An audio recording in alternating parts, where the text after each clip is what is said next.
Hello everyone, welcome back to Tony Talks. To all our wonderful subscribers, we say thank you so much for staying with us. Thank you. God bless you.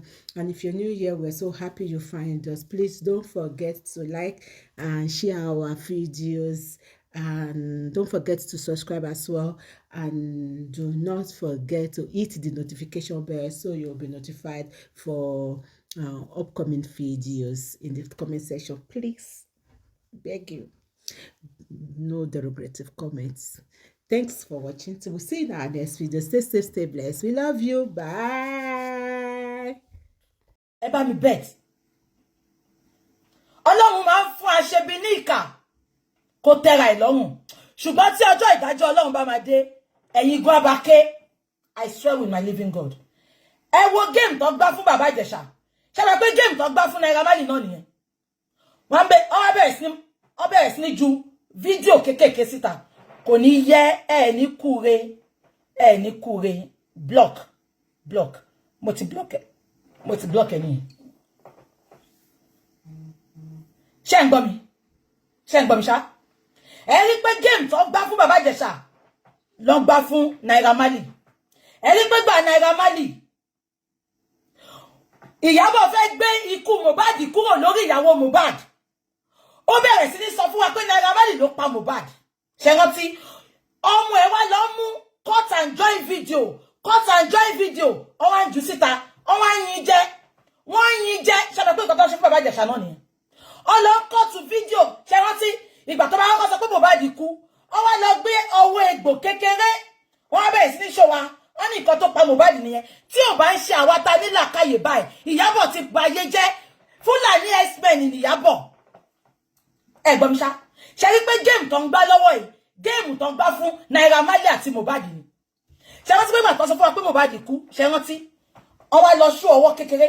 Ṣé bá pé irú àwa yìí la emphasize pé ẹni Mohbad kú ó ń bleed profusely. Ẹ kọjá Ìkòròdú General Hospital, Onípànù General Hospital, Pangu General Hospital, Ọjọ́ta General Hospital, ẹ wá gbèdé Lẹ́kì. Make it make sense. Ìyábọ̀ Òjó yìí náà ló padà ló bọ́ta tó sọ pé inú ilé ni Mohbad kú sí. Ṣé ń follow mi ṣá? Okay, ẹni Bàbá Ìjẹ̀ṣà ṣẹ̀. Kí ló dé tẹ́ ń cut fídíò fún wa kéékèèké? Ṣé wọ́n ti pé lánàá fídíò tó kọ́kọ́ jù síta ibi tí Bàbá Ìjẹ̀ṣà kan ti mú ọwọ́ ọmọ yẹn sẹ́nu. Wọ́n wá rí pé àgbà fáwọn. Wọ́n wá lọ ju gbogbo fídíò síta lẹ́ni. Wọ́n tún fi voice sí. Ṣé ń gbọ́ mi ṣá? Now, nǹkan tí mo wá fẹ́ sọ gangan ni. Ṣé rí géèmù Mohbad àti Naira Marley òun ló tún fẹ́ gbá fún wa. Ibẹ̀ ni ìtorí ẹ̀ ni mo ṣe wá tún sọ fún yín pé ṣé Bàbá Ìjẹ̀ṣà sórí partly ó fún wa lọ́rọ̀ sọ Bàbá Ìjẹ̀ṣà. Ó fún wa lọ́rọ̀ sọ Bàbá Ìjẹ̀ṣà. Mo sọ kíní kan lánàá Bàbá Ìjẹ̀ṣà. Mo ní tó bá jẹ́ pé lóòótọ́ ló ṣe nǹkan tán ló ṣe yẹn. Bọ́tà kó wá fún wa ní story ẹ̀. Mo tiẹ̀ kọ́kọ́ sọ pé jẹ́ kí n fún ẹ ní live video. You don't have to put your face on my platform. But jẹ́ ká máa béèrè question káwọn èèyàn pè wọlé kán béèrè question. Ṣàbẹ̀ pé yẹn it is going to be an unfiltered video. Kò sí pé mo record àbí pé máa yọ kúrò Bàbá Ìjẹ̀ṣà. And you don't have to come to my platform. You can go to any platform you trust. Tó mọ̀ pé wọn ò ní bully pé kó mú video yẹn wálẹ̀. Bàbá Ìjẹ̀ṣà, I challenged you yesterday. Sorry, sábà fún any live video, you don't need to put your face. Àwọn psychologists tó wà láàrin wa, wọ́n sọ fún wa bí yóò ṣe àbí ò ṣe. Bàbá Ìjẹ̀ṣà, ó wá ló fẹ́ lọ ṣe video. Ṣé kí ṣọ́ọ̀kì yín? Ṣé bá pé 10 minutes video yẹn nìkan ni mo wò lánàá. Ìròjú ṣe mí láti lọ wo gbogbo ìtókù lórí YouTube mi ní time. Bàbá Ìjẹ̀ṣà, ẹ̀yin tẹ́ yìí ṣe comedy tí ó dùn. Ẹ wá ní ká lọ wo fíìmù, ipe gbogbo ẹ̀ lẹ máa ṣe sínú fíìmù. Ṣé ìyá wèrè Bàbá Ìjẹ̀ṣà? Ṣé wọn ò tí ṣe abẹ́rẹ́ gún yín ṣá? Ẹni tó ń fẹ́ lù mà níyìn, tẹ́ fẹ́ máa dárin. Wọ́n ti pò kọ ìbànújẹ́ fún gbogbo ọmọ Nàìjíríà nípa yín. Kàkà kẹ́ bọ́ta kẹ́ fún ara. Bàbá Ìjẹ̀ṣà, ṣé ẹ mọ̀ pé ọ̀ǹtì ìgbà tí Naira Marley bọ́ta sọ̀rọ̀ làwọn kan náà tó wò pé Ìyábọ̀ ò ní ṣoríire, Ìyábọ̀ tí ẹ máa ta yín. Àbẹ́ mo ṣá Bàbá Ìjẹ̀ṣà. Until gbà tí Naira Marley bọ́ta sọ̀rọ̀, even gbà tí VDM ń sọ̀rọ̀ fún gan, wọ́n ní Naira Marley ti fún VDM lówó. Bàbá Ìjẹ̀ṣà, you need to come out and tell us your truth, Bàbá Ìjẹ̀ṣà. If truly you know nothing about it, you don't need to come on my platform. Ṣé gbogbo yín rántí pé ìgbà Farida àti Bọ̀dá Démọ́lá skoro, ṣé rántí tó ti parọ́ mọ́ Démọ́lá lọ pé Démọ́lá parọ́ ni ó dúpù Farida. Ọlọ́run ló ní kí n fún Démọ́lá ní platform níjọ́ yẹn tó fi sọ̀rọ̀.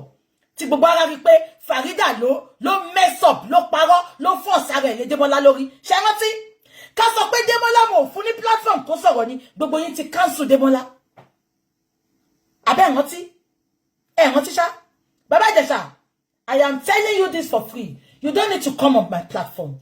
Go on your platform. Tell the world what happened. We need to know. We need to know. Ẹ bá mi mú yẹn dání. Number 2. Ìgbà tó ní Bàbá Ìjẹ̀ṣà jáde, mo pe èèyàn kan tó súnmọ́ Bàbá Ìjẹ̀ṣà. Mo ní Bàbá Ìjẹ̀ṣà, mo dẹ̀ sọ Bàbá Ìjẹ̀ṣà. Mo ní ẹni kó bọ́ta kó wá sọ̀rọ̀. Ṣé mọ̀ pé game tó gbá fún Bàbá Mohbad, òun náà lọ gbá fún Bàbá Ìjẹ̀ṣà. That is why Bàbá Ìjẹ̀ṣà, tí ẹ bá fẹ́ gba èpè la jẹ Bàbá Ìjẹ̀ṣà, ẹ need láti bọ́ta.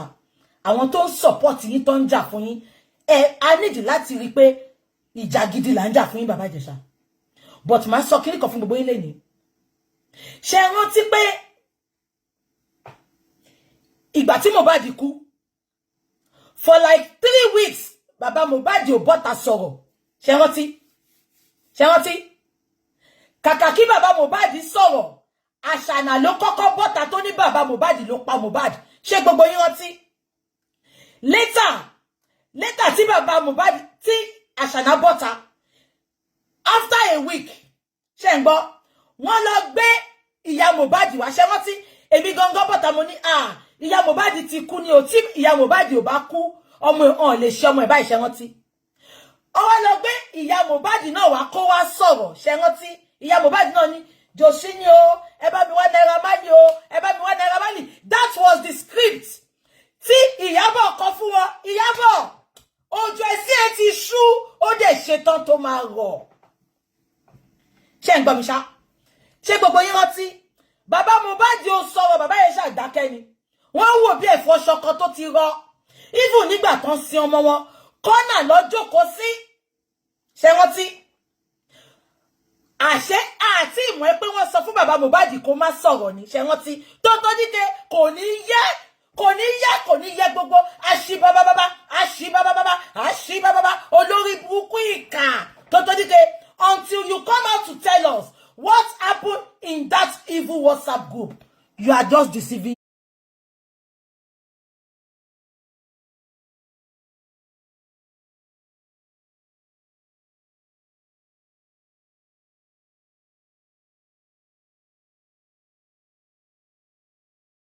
yourself. Ṣé gbogbo yín rántí? Ìjọ tí bàbá máa wá ṣe interview, mi ìwé má gbàgbé o, ìyá Mohbad ó ti sọ pé ẹ bá mi wá Naira Marley o, ẹ bá mi wá Naira Marley o. Tí gbogbo wa àṣẹ script tí Ìyábọ̀ kọ fún wọn ni àti Tonto Dike. Ṣé lè mọ̀ pé nínú WhatsApp group wọ́n ní káwọn cancel Naira Marley. Ṣé rántí? Ṣé lè pé Bàbá Mohbad for almost a month Bàbá Mohbad ò jáde sọ̀rọ̀.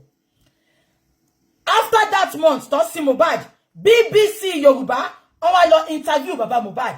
Ṣé rántí? Immediately tí Bàbá Mohbad sọ̀rọ̀, perception gbogbo wa change. Ipe wọ́n ní bàbá yìí ò mọ̀ kankan. Ṣé rántí? The next update, ẹ bá mi wá update yẹn máa gbé sókè padà. The next update tí Tonto Dike àti Ìyábọ̀ gbé sókè ni pé Bàbá Mohbad, why did you grant interview? Ṣebí àti sọ pé kẹ́ má sọ̀rọ̀. Ṣé rántí? Ẹ bá fún mi láti ẹwọ́. Èmi ò dáfti, gbogbo ẹ wà lórí mi, mo gbéwé. Ṣé rántí? Bàbá Ìjẹ̀ṣà ó ti jẹ́ kó sọ̀rọ̀. Ó ní nínú court gan, nínú prison. Wọ́n yìí wá ń bá pé kó má sọ̀rọ̀ Bàbá Ìjẹ̀ṣà. Àìsọ̀rọ̀ ẹ̀ òun ló gbé ẹ débi tó dé. Bàbá Ìjẹ̀ṣà jẹ́ sọ fún ẹ. Wọ́n fẹ́ end ẹ pátápátá ni Bàbá Ìjẹ̀ṣà. If you don't come out and talk, má wojú ọjà, wọ́n máa pè é lóríṣiríṣi orúkọ wọ́n máa búlì ẹ bàbá Ìjẹ̀ṣà má wo bẹ́ẹ̀ sísítẹ́ẹ̀mù Ìyábọ̀ Òjó ni má sọ̀rọ̀ ẹ pé bàbá Mohbad lẹ́ni bàbá ni wọ́n ní kóun má sọ̀rọ̀ kóun dákẹ́ kóun má sọ̀rọ̀ kóun dákẹ́ má sọ̀rọ̀ ìyá Mohbad ti bọ́ta Naira Marley ló pa Mohbad àti bàbá Mohbad ìyá Mohbad náà ti bọ́ta Àṣànà ti bọ́ta bọ̀tọ́ ní kí bàbá má sọ̀rọ̀ ìjọ tí bàbá sọ̀rọ̀ ìjọ ẹni bàbá ti ṣẹ́ Ìyábọ̀ àti Tonto Dike Tonto Dike could not hold it update ẹ bá mi wá update yẹn ká gbé sí Tonto Dike láti update fún bàbá ó ní I thought we told you not to talk. Are we on the same page? Ṣé yí pé gbogbo ẹ̀ ó ń jọra wọn ìyẹn náà wá kọ́ ni mo fẹ́ sọ lọ́sàn yìí bàbá Ìjẹ̀ṣà mo ti sọ tèmi fún ẹ tó bá fi ipò máa ṣe film àwọn èèyàn máa wò you can make it a documentary but ipò fẹ́ ṣe film ó máa lọ pé àwọn cast kankan wá àti film òfò kan bàbá Ìjẹ̀ṣà you need to make a documentary you need to talk we need your explanation. I can see people telling you owe nobody an explanation. Mo dẹ̀ rí àwọn olórí burúkú tó ní bàbá Ìjẹ̀ṣà má rojọ́ kan move pẹ̀lú life bàbá Ìjẹ̀ṣà forget it olórí burúkú ni wọ́n WhatsApp group kan náà lọ́jọ́ wà pẹ̀lú Ìyábọ̀. Are we on the same page? Now that is not the bone of contention again. Ẹ jẹ́ ká wá lọ sọ́dọ̀ Bíọ́lá. Mo rẹ́yìn olórí burúkú ẹ̀yin ajá dìgbòlugi tẹ bọ́ta tẹ bẹ̀rẹ̀ sí ní castigate Bíọ́lá. I can assure you Sherry Yorùbá Nollywood wọ́n practice nǹkan tó ń preach fún yín mọ́. They are practicing cultism. Bó ṣe ní cultism ní obìnrin náà ní lọ́kùnrin.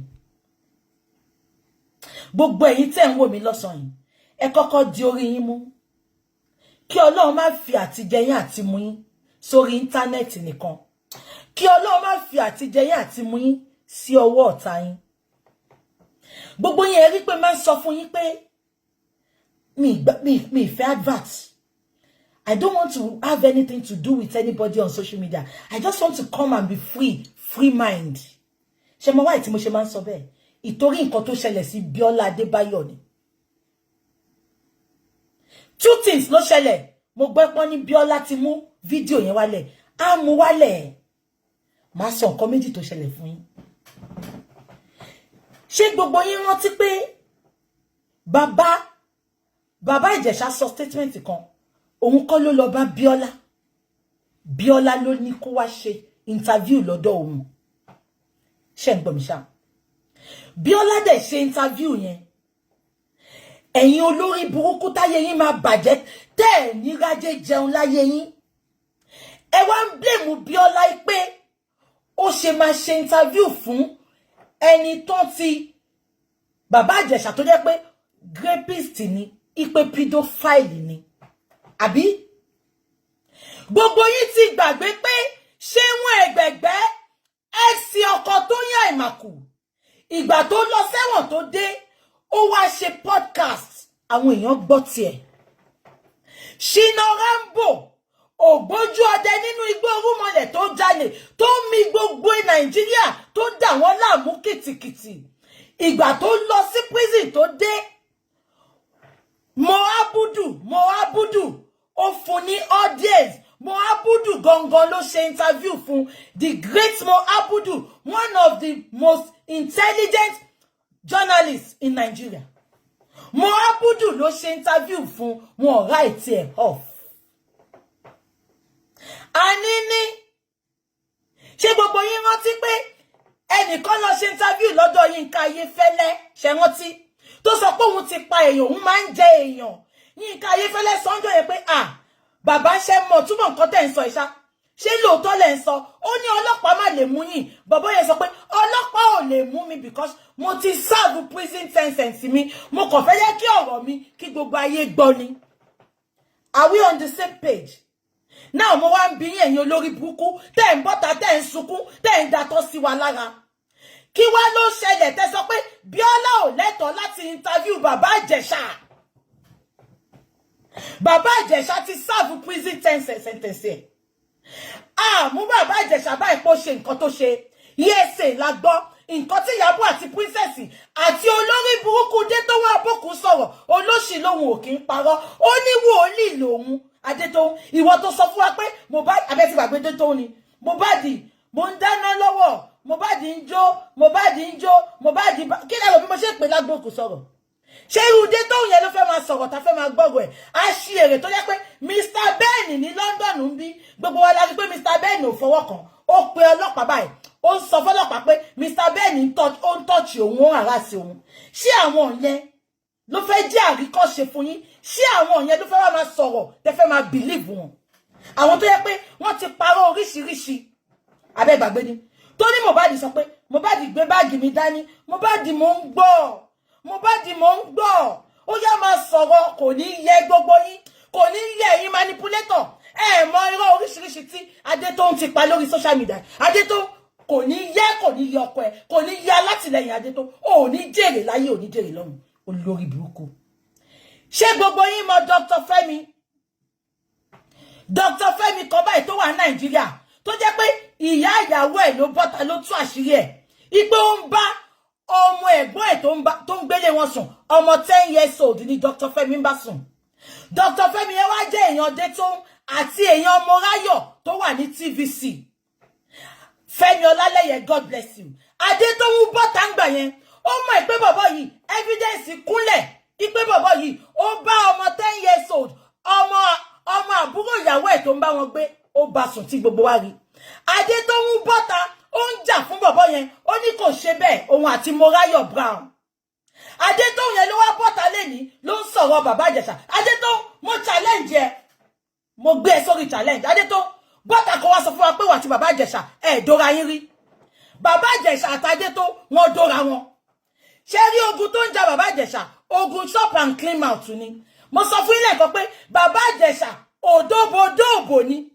bàbá Ìjẹ̀ṣà láìkò obìnrin bọ̀ kò ń ṣe bíi pé kó máa dún ọmọdé bàbá Adétóun èmi ń challenge ẹ ó lè mú court letter ẹ wá máa defend in court o kò ní yẹ èmi tí mò ń bọ́ta sọ̀rọ̀ ẹ rò bí mo mọ̀ nǹkan tí mò ń sọ ni Adétóun mo challenge ẹ bàbá Ìjẹ̀ṣà jẹṣẹ́ ilé-ẹ̀kan ó dẹ̀ fẹ́ kó máa jẹṣẹ́ yẹn lọ ó dẹ̀ tibẹ̀ fún ẹ tẹ́ bá lọ wo fídíò Adétóun tó ṣe lánàá ṣe ń gbọ́ ó sọ statement kan ó ní mo ríran sí bàbá Ìjẹ̀ṣà ó ń avoid mi mo wá pàdé ẹ̀ lọ́jọ́ ta lọ́rọ̀ ìgúnjọ́ yẹn mo wá ń pè é iṣẹ́ lójú wọ́n sí mi tó sọ pé ìyá ẹ̀mí màá máa rí yín ó ló sá fóun. Many of you listen, you watch videos to attack. You don't watch to think deep. You don't watch to think outside the box. Ṣé fẹ́ gbọ́? Ṣé rántí pé Adétóun sọ lánàá pé ìgbà táwọn wà ń court tó sẹ́ńtẹ̀sì bàbá Ìjẹ̀ṣà ṣé rántí? Adétóun sọ pé bàbá Ìjẹ̀ṣà sọ pé ìwọ obìnrin ó sọ pé ó máa rán mi lẹ́wọ̀n òdẹ̀ rán mi lẹ́wọ̀n. Bàbá ńlá irọ́ ni èmi mọ ẹni tó wà ń court life and direct. Wọ́n ní Adétóun gangan ló sọ fún bàbá Ìjẹ̀ṣà. Bàbá Ìjẹ̀ṣà Adétóun kò ní yẹ olórí burúkú onírọ́ olòṣì onírọ́ ó parọ́ kú. Àwọn tó wà ní court sọ pé Adétóun gangan ló lọ bá bàbá Ìjẹ̀ṣà pé mo sọ fún ẹ pé mo máa rán ẹ lẹ́wọ̀n bọ̀tìbàtì Adétóun fẹ́ sọ̀rọ̀ lánàá ó ní bàbá Ìjẹ̀ṣà wọ ẹ̀yìn báyìí ó sọ pé ìwọ obìnrin yóò sọ pé ó máa rán mi lẹ́wọ̀n kò ní yẹ gbogbo yín ẹ má ṣì mí gbọ́ o mo ní bàbá Ìjẹ̀ṣà ṣe àbí kò ṣe bọ̀tí pé ẹ wá fẹ́ papọ̀ ìtorí ó jẹ́ṣẹ́ yín ṣéyàn ló sọ pé kẹfò bò ṣòwò fò ní ṣéyàn ló sọ pé kẹfò bò ṣe souvenir ní Adétóun ṣéyàn ló sọ pé kẹfò bò ṣe give away ní.